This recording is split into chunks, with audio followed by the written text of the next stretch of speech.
It's Rocky Mountain Sasquatch organization. We're near Flaming Gorge, Utah, looking for Bigfoot. We're in an area where there has been 2 Bigfoot sightings in 4 years. And the Bigfoot sightings are only separated by 30 miles, which isn't very far for an animal, especially over a 4 year period. We are here in the wintertime because both of these Bigfoot sightings happened in the winter.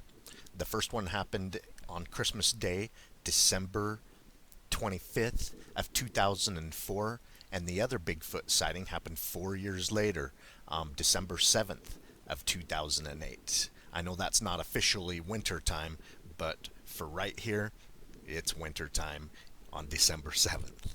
So we're going to take a look around. I'm going to tell you about the 2 Bigfoot sightings that were separated by 30 miles. One happened at the mouth of Dry Fork Canyon, and this other one happened about 3 miles from the Flaming Gorge Dam. Here are the Bigfoot sightings. I was driving down the road late at night, headed back to work in Vernal, Utah. I was driving over the Flaming Gorge Pass. I was somewhere between 1 to 3 miles before the dam turnoff when I saw some eyeballs 6.5 to 7 feet in the air.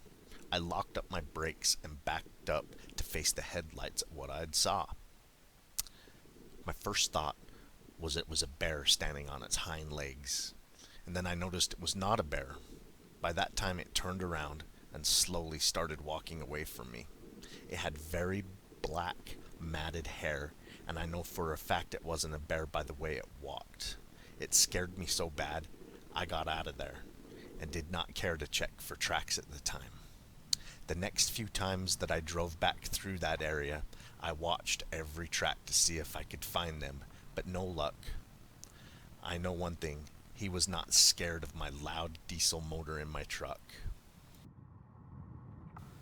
This Bigfoot sighting happened December 7th of 2008, and it happened around 10 p.m. at night on a bright night with a full moon. The follow-up investigator for BFRO is Todd Strong. Here's what his follow-up was. I interviewed the witness on the telephone. He was driving home to Vernal from Manila. He traveled this route several times a week. He first noticed the eyes reflecting in his headlights. When he first saw the animal, he thought it might be a black bear, so he stopped the pickup truck, backed up, and positioned the vehicle headlights to shine on the animal. It was standing in the trees 5 feet off the road. The witness was surprised at how calm the animal stayed, even with a noisy diesel truck stopping and backing up. He was impressed with how much ground the animal could cover as he watched it turn and take 10 steps before disappearing into the trees. He saw that it had long, black, and gray hair that was very matted and wet from the snow. No details of the face were seen. The witness was believable and familiar with the area. He has lived in the area his whole life and has hunted and fished a great deal. Very familiar with the outdoors. This was his first sighting, but several members of his family were loggers in the Uintas, which border Flaming Gorge, and always told of seeing and hearing these animals.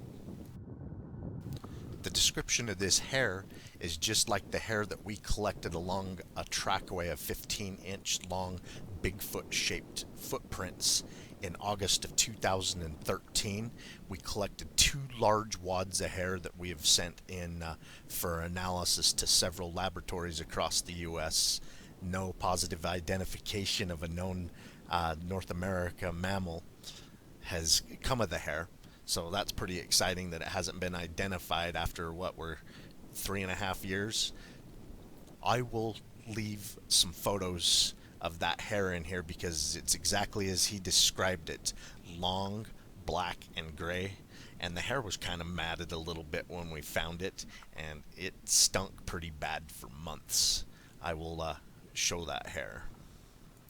What's intriguing about this black and gray hair is it appears to be a really good form of camouflage. I mean, if you notice against this brown background, it kind of fades into the background, and if it was standing in the shadows and so forth, it would probably fade away into the shadows. Black and gray to me is a really great form of camouflage in all different types of forest conditions.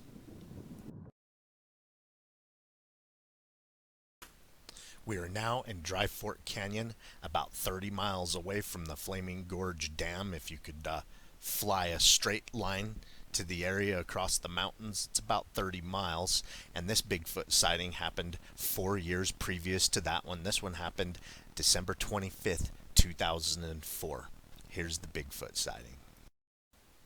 I am reporting a Sasquatch that I saw crossing the road at night. Seen it very well by the headlights. It ran erect.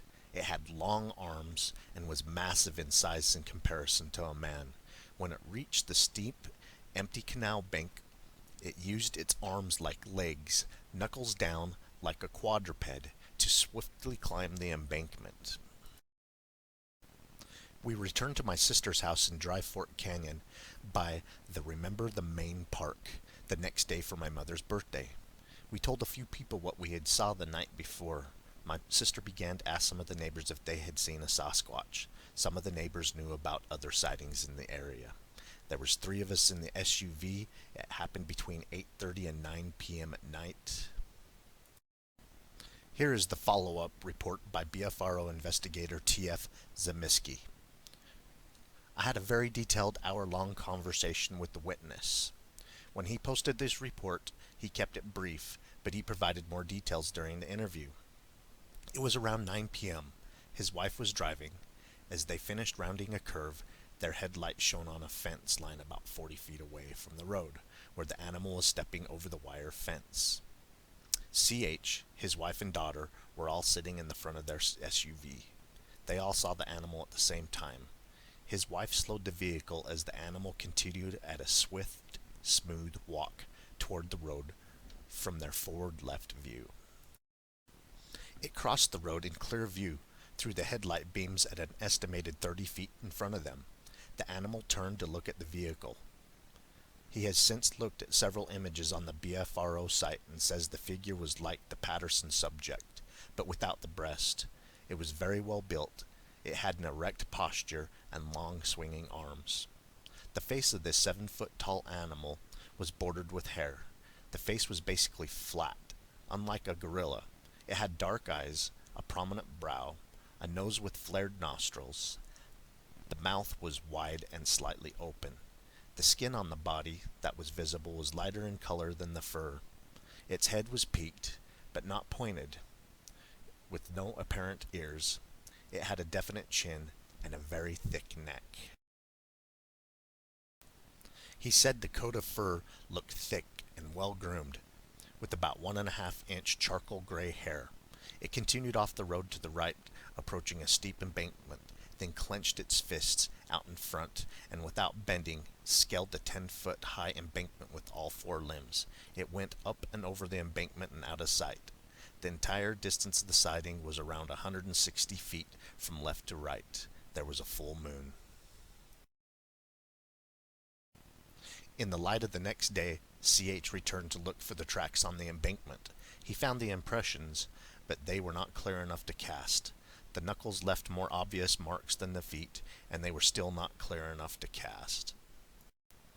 The description of the fur, charcoal gray from this guy, charcoal to gray hair, that still reminds me of the hair that we collected. I mean, if you look at that hair, it can look gray and black. It can look charcoal and gray. It also gives off some bluish hues. I mean, that hair is just crazy. I've never seen anything quite like it. And when you get a lot closer to that hair and start inspecting it more carefully, there's lots of colors of the rainbow in there. There's a few blondes, a few reds, a few browns, but it's mostly grays, whites, and blacks. And it's just an amazing thing to pick up some hair along a Bigfoot trackway and to think that there's a possibility it could belong to a Bigfoot. And then there's 2 sightings in the area, and this isn't very far from where we found the hair. It's about 50 miles from where we found the hair, and in my opinion, that's pretty close for an animal that can move like this. Any animal can move 50 miles in a day or two. So it's just amazing that they're describing the same color creature as the hair that we collected. I hope you enjoyed these Bigfoot sightings. Keep on watching. We're going to keep on squatching.